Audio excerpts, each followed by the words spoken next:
kita lanjutkan perbincangan dengan Pak Wimbo. Pak Wimbo, kalau bicara perbankan kelihatannya nih bagus nih.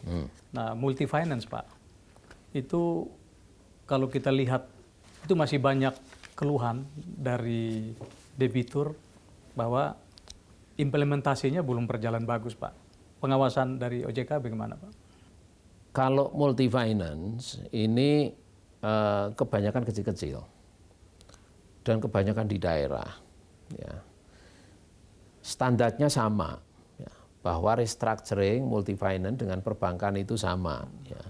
Sama-sama bisa diberikan penundaan pembayaran pokok dan bunga, ya paling lama 1 tahun untuk sementara, terutama yang tadi untuk usaha-usaha ojek dan sebagainya, sementara jangan ditagih, ya. Ya, karena ini baru kita siapkan supaya ekonominya bangun. Begitu ekonomi bangun, baru nanti itu akan beroperasi lagi dan otomatis bisa mempunyai kemampuan untuk membayar. Ya, skema restructuringnya sama, ya. Tapi khusus yang kecil-kecil begini, yang kebanyakan adalah multi fund. Kalau bank kan UMKM, ada korporasi, jadi jumlah debitur, apalagi yang UMKM korporasi, ini sedikit. Lebih gampang handle-nya. Tapi begitu yang kecil-kecil kredit Ini banyak motor, sekali, jutaan. banyak sekali dan kebanyakan di daerah ini. Jadi komunikasi sangat penting. Kesulitannya di komunikasi. Ya, komunikasi. Jadi komunikasi organ yang paling bawah ini kadang-kadang, dan monitoringnya. Ya. Monitoringnya kita harapkan bisa dilakukan oleh perusahaan itu sendiri dan governance yang bagus. Ya. Jadi kaidah-kaidahnya udah jelas, ya. Dan juga bagaimana kalau ada penyimpangan dalam di lapangan, tolong dilaporkan segera. Apabila terjadi di daerah, laporan barangkali kan juga lama. Tapi OJK mempunyai platform pelaporan di 157. Silakan aja lapor di situ. Ya. Bahkan kalau lapor langsung kita tindak lanjutin dengan perusahaannya. Tolong cek ini di daerah sana ada penyimpangan begini. Dan kami yakin karena nasabahnya jumlahnya banyak dan tersebar di daerah, tidak ada yang sempurna lah dalam hidup ini. Tapi etikanya begitu ada, kita tackle. Itu kalau dalam catatan yang masuk ke OJK, itu temuan apa saja keluhan dari nasabah Pak? Pertama, komunikasi. Komunikasi ya ada nasabah yang tidak paham. Dia itu menyewa mobil atau kredit mobil, nggak jelas. Oh, kok bisa gitu ya? Bisa, kadang-kadang drivernya itu dikirain kredit padahal dia menyewa mobil. Menyewa, yang kredit adalah perusahaannya, dari menyewa kepada perusahaan rental, yang kredit perusahaan rentalnya. Ya kan? Terus dia bilang ke perusahaan rentalnya, saya kan menurut peraturan OJK, menurut presiden kan tidak harus ngangsur, kenapa kamu tagih? Ya, padahal dia itu tagihannya adalah tagihan sewaan, bukan tagihan kredit, yang kredit adalah perusahaan induknya. Nah ini komunikasi ini kadang-kadang di blow up, ya. Akhirnya setelah selesai ya udahlah, kita tackle, kita bilang perusahaan penyewaannya, yuk kalau begini, ini udahlah, ini you tunda dulu penagihan penyewaannya, ya selesai gitu. Nah, ada lagi, dia utang ke bank untuk motor, ke bank dicatat sebagai pegawai negeri, ya sedangkan tapi ternyata pegawai negeri yang dia juga tukang ojek. Ya. Catatannya di bank adalah dia pegawai negeri. Kita bilang kalau pegawai negeri itu pendapatannya tetap. Ya kan umum, masa kita harus sampai detail pegawai negeri yang pendapatannya berapa, peraturan kan tidak mungkin begitu. Tetap, ya.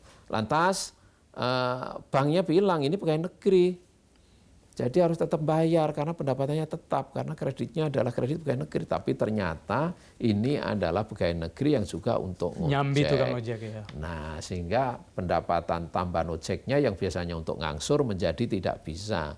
Nah ya selesai lah ya, kalau begitu ya udahlah dicatat aja dia sebagai tukang ojek kan gitu. Selesai sebenarnya. Yang simpel-simpel begitu Pak. Yang simpel-simpel begitu. Nah tapi ini kan banyak jumlahnya, ya kita harus harus sabar lah. Ya berarti komunikasi yang ini sangat penting kita lakukan. Itu masih Karena ada saya ingin share data. Restrukturisasi ini berjalan dengan baik. Dilihat dari totalnya, dari seluruh 120 bank, 102 bank ya, yang ikut restrukturisasi.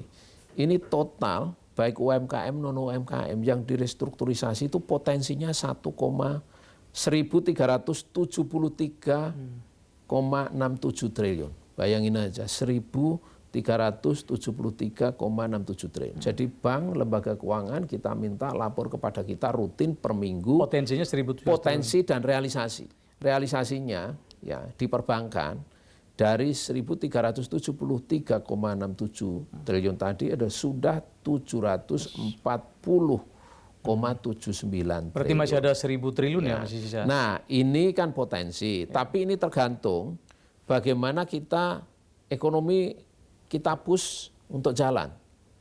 Artinya kalau ini bisa kita push cepat dan mereka bisa usahanya jalan, kemungkinan itu sudah mentok restrukturisasi ini. Karena kalau kita lihat trennya sih sudah mulai melandai, sudah sedikit yang direstrukturisasi. Pak, Artinya artinya gini, kalau kita lihat potensi masih ada 1.000 triliun ya, apakah ini memungkinkan tenornya itu akan diperpanjang lebih dari 1 tahun?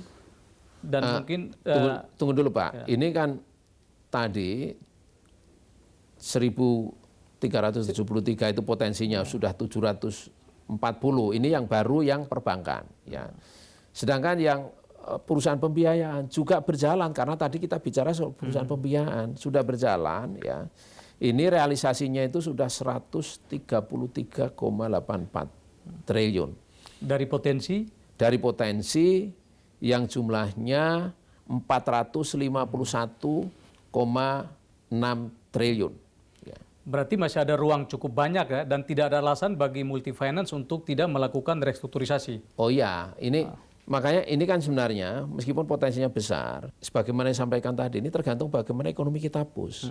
Ini kalau kita push, ya, ini berarti kalau dia operasi kembali, selesai. Tukang ojek bisa ngangkut penumpang lagi, restoran bisa buka lagi, ada yang datang, meskipun ini proses recovery, fully recovery perlu waktu. Tapi ini bisa menunjukkan bahwa ini kita harapkan tidak akan lagi restructuring yang diperpanjang.